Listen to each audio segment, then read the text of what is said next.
এই দেখেন, আপনারা দেখতে পাচ্ছেন এখানে কিন্তু এই যে বৃষ্টির কারণে আমাদের এই যে উত্তর রহিমপুর বাজার থেকে যে আমাদের এই যে গ্রামের রাস্তাটা যাওয়া হয়, এই রাস্তার এখানে এই যে মোহাম্মদ ভাইয়ের বাড়ির ওখানে কিন্তু এই যে বৃষ্টির পানি রাস্তাটা ভাঙা গেছে। এই রাস্তাটা কবে করছে? না, কয় বছর, কয় বছর হইব? 1-2 বছর হইলি। প্রায় ধরেন দুই থেকে 3 বছর। এই 3 বছরে কি এই যে রাস্তা এভাবে ভাঙা যায়?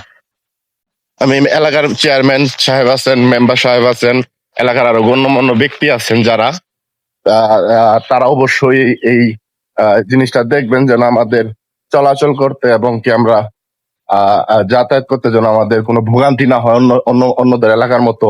কারণ অন্য অন্য এলাকায় আরো দেখবেন মানে চলাচলই করা যায় না। আমাদের এলাকাটা তাও আলহামদুলিল্লাহ মোটামুটি চেয়ারম্যান সাহেব, অন্য ব্যক্তি যারা আছেন সবাই মিলে কিন্তু সরকারি বাজেট দিয়েই কাজ করা হয়েছে। তো আমি চেয়ারম্যান সাহেবকে বলবো, আপনি আহ আরো যে কাজগুলো করছেন আরো ভালো ভালো কাজ করে আপনি গরিব দুঃখী মানুষের সাথে থাকবেন ইনশাল্লাহ। ধন্যবাদ।